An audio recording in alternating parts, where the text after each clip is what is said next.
2 men in each door. Shoot, everybody was outside. They killed my brother. And I got my baby sister. It just was hugging my baby sister. This is the remarkable story of Berta, who barely escaped the bloodshed and massacres of El Salvador's Civil War. She landed on American soil and relentlessly began to pursue her American dream. She met the love of her life picking fruit in California, and soon after, they moved their growing family to Hawaii to chase their dream of owning their own coffee farm. For 12 years, they labored from sunrise to sunset, picking coffee, saving every penny they could. Come with me as Berta tells us her story, one of danger, resilience, and hope. It's an incredible story of the pursuit of the American dream. Be inspired in this captivating episode of Where Coffee Takes You, Kau. If you don't know me, I'm Kirk Bedrossian, founder of Angelino's Coffee. I'm traveling to the 48 most amazing coffee countries to find exceptional coffees with unbelievable stories. Today, I'm traveling to Kau on the big island of Hawaii to visit Berta and experience the amazing coffee at Miranda Farms, run by husband and wife Berta and Jose Miranda, along with their daughter, Maria. I've been so excited about coming and visiting your farm, and I'd love to hear the story of Miranda Farms. We started by Jose and Berta Miranda and all my kids behind. We had 21 acres in South Point Farm. These are your babies. Yeah, this is my babies. I can tell you every single tree which one is. The Red Catuai, the Typica, Yellow Catura, and the Geja. But why Kau coffee is special? A lot of love, a lot of time in the coffee. That's why we have one of the best coffees in Hawaii. My husband and I, we came in '96. We was a coffee pickers, picking coffee every day. And we picked coffee for 12 years, and our dream was to have our own farm. How many beans were you picking every day? 1,000 pounds every day, my husband and I, because we knew if more beans we pick, more money we save for our dream. I really love, what I'm doing. And I put a lot of effort and a lot of work. To really sum it all up, it's a labor of love. And knowing her roots and now seeing the fruits of their labor, literally the fruits of their labor, it's remarkable.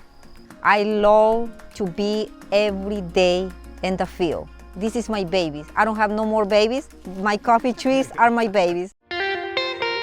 It's extremely rare to meet a coffee farm owner who started out as a picker. So I figure this is a once-in-a-lifetime opportunity to get a lesson in coffee picking from a seasoned pro. You just come and pick the red beans. We skip the green and the half ripe. The more you pick, more fast your fingers come. More fast. Okay, I'm trying. Okay, try more fast. You gotta give me a break, Berta. That's how I start my business, Is this how you raise your daughters too? Yes, that's how I raise my kids and my business, picking coffee every day. So Berta, what do you think? Not bad. This is like the new cross training, basically. Yes, back, lower body. Yes. Imagine you have to pick 500 pounds a day. Wow. Wow, that was tough work. Got to give a round of applause to all coffee pickers out there.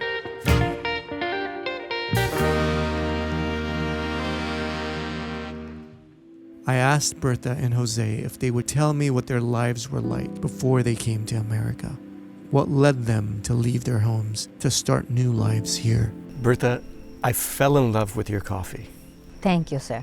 And I would really like to hear your story. I come from Central America, El Salvador. We had a civil war, and the civil war was so crazy. I still remember helicopters bombing the places. Here, so many people was dying. I was 14 years old.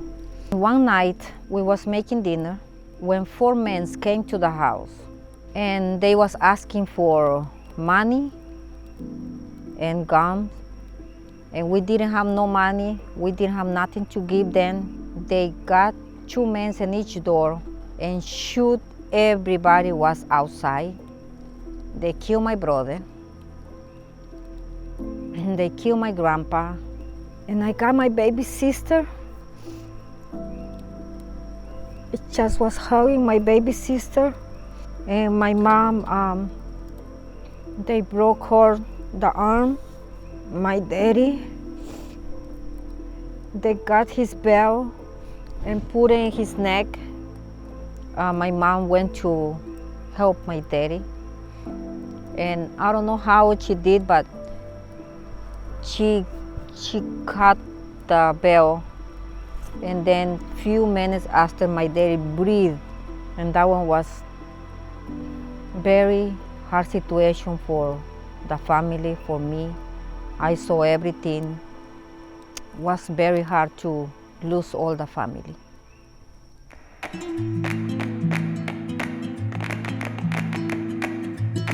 As I head back to the Miranda's farm, I think about Berta and Jose, picking hundreds of pounds of coffee every day for so many years, working from sunup till sundown, saving every penny, striving for something that, at times, must have seemed impossible. I remember the first coffee season in Maula. Jose and I, we worked like crazy. We was harvest, we was picking, come home, process the coffee, and see all the coffee in the tables. We rejoice to see, all our dream. And so you get that first harvest. Yes. And you enter it into a cupping competition. I went to the field. I got my bucket. You picked the beans? I did. I walked to the field. I put my bucket, and I went, and I was praying to the Lord. Oh, Lord, please help me. Even one time, if my coffee can be award-winning coffee. And I picked about 20 pounds, only the nice big cherries. I went and picked a little bit from each tree and come home and pop it. The first one got award was the Típica. And say, Berta, Miranda's farm got first place in Kau. And then we was jumping and so happy. And then 20 minutes after, he called me again. He said, you guys went to the biggest one. You guys got first place in the statewide. Wow, congratulations. Yeah.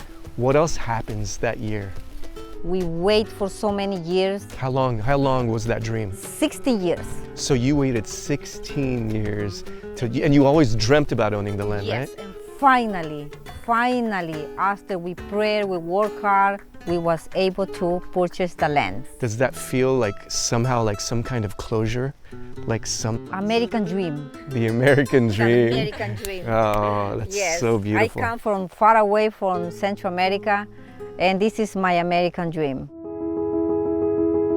The Miranda family story is one of the most remarkable that I've ever heard. After a full day on the farm, the Mirandas invite me to join them for a dinner of authentic El Salvadorian pupusas. The dining room fills with the warmth of the voices of the Miranda's children, the warmth of a family held together through the strength and love of their parents.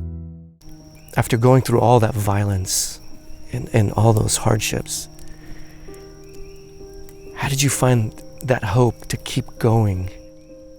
After I went through so many stuff with my family and my country, I became a very strong woman. And one day my daddy asked me, if I help you, you have the strength and the power and the faith to go to the United States? And I told him, yes. Are you sure? I said, yes, Daddy. I was alone, and I left my country when I was 17 years old. I met my husband. As soon as I saw the young man, I fell in love with him. Yeah. Who made the first move? Jose, I think. I fall in love with her, Praise the Lord, we are here. That's beautiful. Mm-hmm. We come to United States and you have, our dream, to start a business. I asked the Lord, one day I can have my own business. After 13 years, Yeah, picking for somebody else. yeah, a long time. And now we have more than 40 acres. That's a blessing for my family and it's American dream. The Mirandas are one of the most extraordinary families that I've ever met.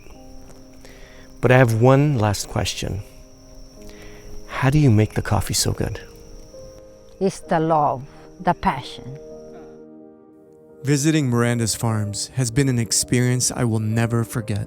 From the beautiful red cherries and the lush rows of coffee trees, to the warmth and the love Berta and Jose share with their family.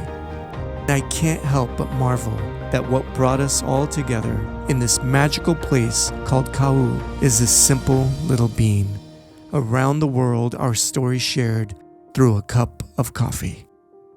Subscribe and continue with us on our next exciting destination. To learn more about Berta and to experience our exclusive coffees, go to angelinos.com/travel.